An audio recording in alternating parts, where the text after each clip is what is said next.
Dear students, Assalamu alaikum wa rahmatullah.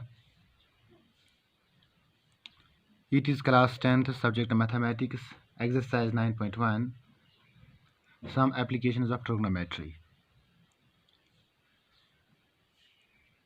Question number 4 says that the angle of elevation of the top of the tower from a point on the ground which is 30 meter away from the foot of the tower is 30 degree. Find the height of the tower. यानी जो question number 4 है, it says that अगर हम यहाँ इस question को मैं यहाँ कैमरे में ले आऊँगा,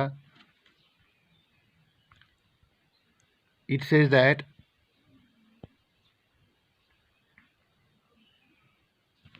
the angle of elevation of the top of the tower, यानी जो एंगल है, जो एंगल ऑफ एलिवेशन है, एंगल ऑफ एलिवेशन वो एंगल होता है जब हम ऊपर की तरफ देखेंगे। तो हमें किस तरफ देखना है? To the top of the tower, tower के टॉप की तरफ देखना है। कहाँ से देखना है?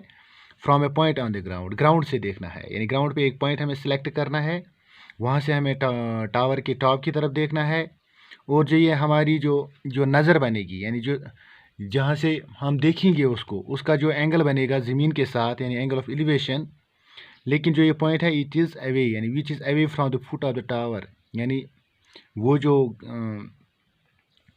टावर है, तो उस टावर और उस पॉइंट के दरमियान जो डिस्टेंस है, दैट इज़ 30 मीटर्स, यानी वो 30 मीटर दूर है टावर के फुट से, और एंगल भी 30 डिग्री बनता है। Find the height of the tower, हमें टावर की हाइट ढूंढनी है। तो सबसे पहले मैं एज्यूम करूँगा ये टावर की जो हाइट है, ऐसे let us suppose this is tower, इसका नाम हम रखेंगे AB, और जो पॉइंट ग्राउंड पे है, दिस इज ग्राउंड। तो इस पे एक पॉइंट है, suppose this point it is C। तो यहाँ से जब मैं ऊपर की तरफ टॉप ऑफ द टावर की तरफ देखता हूँ, this is angle of elevation, तो जो ये एंगल है इट बिकम्स 30 डिग्री। और जो दूसरा पॉइंट इसने दिया है, that is this point which is on the ground, it is 30 metre away from the foot of the tower, this is foot of the tower. तो 30 मीटर ये distance है। तो हमें क्या ढूंढना है? Find the height of the tower, हमें AB ढूंढना है। आसान सा क्वेश्चन है।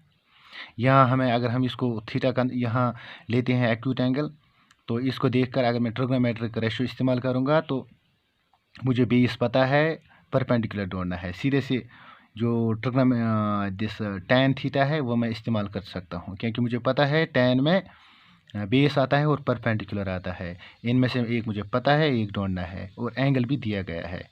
तो इस तरह suppose we will write here height of tower, it is here named as AB। तो ये मुझे ढूंढना है। दूसरा point, distance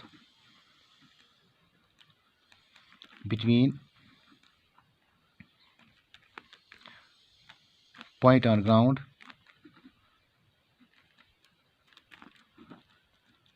and foot of tower, जो है फुट ऑफ टावर, जो ये डिस्टेंस है, it is here named as BC, और ये 30 मीटर है।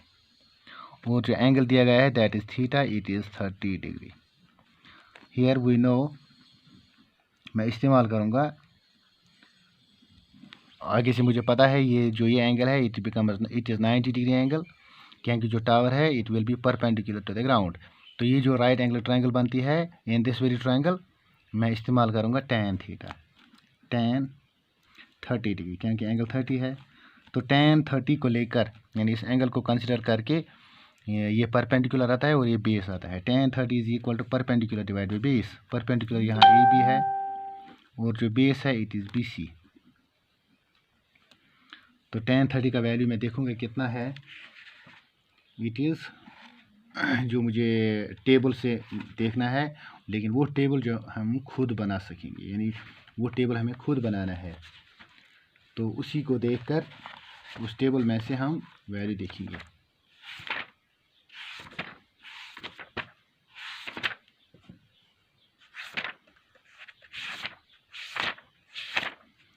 tan 30 is equal to 1 divide by √3, 1 divided by √3 is equal to, AB का वैल्यू मुझे पता नहीं है, divide by BC, BC is 30। अब ए बी को मुझे यहाँ रखना है और इस 30 को यहाँ ले आना है। ये डिवाइड में है तो यहाँ मल्टीपल में आएगा, तो ए बी किसके बराबर निकला, A B is equal to 30 divided by √3। यहीं इसको रेशनलाइजेशन करेंगे √3 से, that will become 30 √3 divide by √3 into √3, that is 3। 3 1 जार 3 10 जार, दैट इज 10 √3 meters। यानी we can write here height of tower, वो मैंने नाम रखा था उसका ए बी, और ए बी मुझे निकला 10 √3 मीटर्स। इस तरह हम ये क्वेश्चन कर सकते हैं, आसान सा क्वेश्चन है। Then there is question number 5। It says that question number 5 exercise 9.1, it says that a kite is flying at a height of 60 meter above the ground। यानी एक काइट है, let us suppose this is kite, ये kite है जो ये ground से 60 metre की height पे यहाँ दौड़ रही है, फ्लाई कर रही है 60 metre above the ground। The string attached to the kite is temporarily tied to a point on the ground। लेकिन जो इस काइट में जो स्ट्रिंग बंधी हुई है वो ज़मीन पे कहीं टाई की गई है। The inclination of the string with the ground is 60 degree. यानी अगर हम इसमें स्ट्रिंग अटैच करेंगे to the ground, this is ground, तो जो ये पॉइंट है यानी इस स्ट्रिंग और इस ग्राउंड के दरमियान जो एंगल है it is 60 degree as per question. The string attached to the kite make 60 degree, यानी make angle of inclination, it is 60 degree with the ground. Find the length of the string, assuming that there is no slack in the string। हमें इस जो ये string है इसकी length ढूंढनी है, और ये भी इसका एज्यूम करना है कि इसमें कोई स्लैक नहीं है, यानी इसमें कोई कहीं डबलिंग नहीं है। तो इसमें जो रस्सी की जो लेंथ है वो उतनी ही है जितने ट्रायंगल में हमें यहाँ निकलेगी। तो फर्स्ट ऑफ ऑल मैं यहाँ परपेंडिकुलर यहाँ ड्रा करूँगा। तो जो ये परपेंडिकुलर है it is actually the height of the kite from the ground, तो ये 60 मीटर है दिया गया है। This angle is 90 degree. तो जो ये स्ट्रिंग की लेंथ है वो ये यहाँ आ गई, तो मुझे ढूंढना है let height of the kite be A B and the length of the string be A C. तो ये राइट एंगल ट्रायंगल बनती है इधर, तो इसमें मुझे परपेंडिकुलर पता है, इसके हिसाब से इस एंगल को कंसिडर करके तो हाइपोटेन्यूज ढूंढना है। मुझे वो ट्रिग्नोमेट्रिक वैल्यू इस्तेमाल करना है जिसमें परपेंडिकुलर और हाइपोटेन्यूज आता है, तभी जाकर मैं ये क्वेश्चन कर सकता हूँ। तो सबसे पहले here we will write here height of kite, it is here named as A B, और ये डिस्टेंस दी गई है इट इज़ 60 मीटर्स। दूसरा point length of string,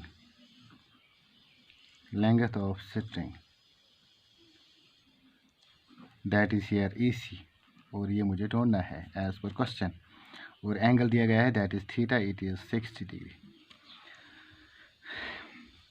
here we can write, we know, और we can write the triangle in triangle ABC। ये भी हम लिख सकते हैं, ऊपर वाले क्वेश्चन में भी लिख सकते थे, an right angle triangle ABC, right angle at B। तो मैंने डिसाइड किया कि मुझे परपेंडिकुलर मालूम है और हाइपोटेन्यूज ढूंढना है, तो इसके लिए मुझे साइन इस्तेमाल करना पड़ेगा। Sine theta, here theta is 60 degree, sine is equal to perpendicular divide by hypotenuse. Perpendicular is AB and hypotenuse is AC। जो साइन का वैल्यू है दैट इज साइन 60 डिग्री का वैल्यू।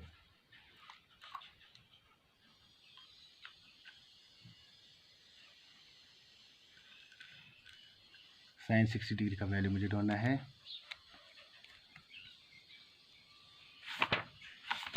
टेबल से हम ये हासिल कर सकते हैं।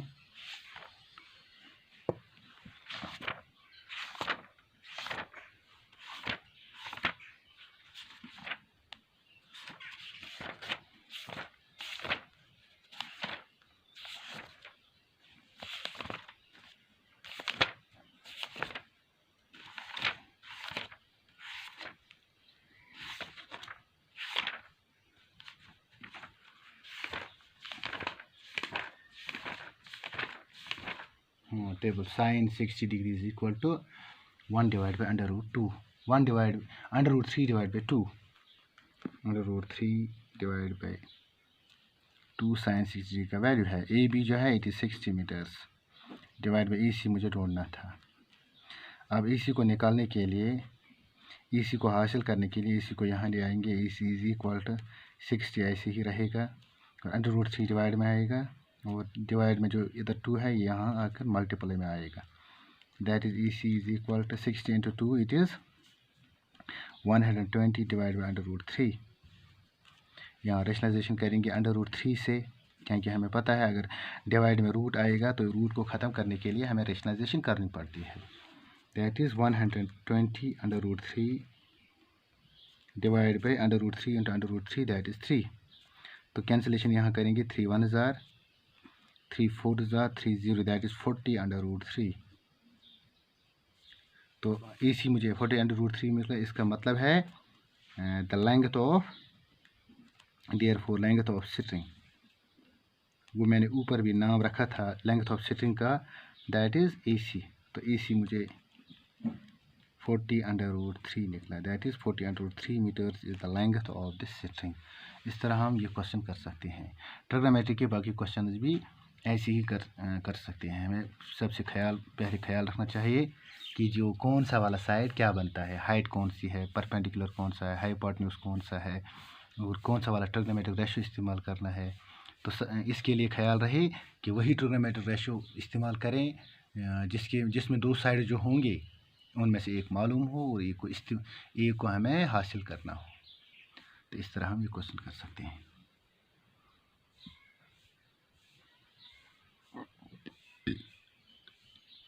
थैंक्स।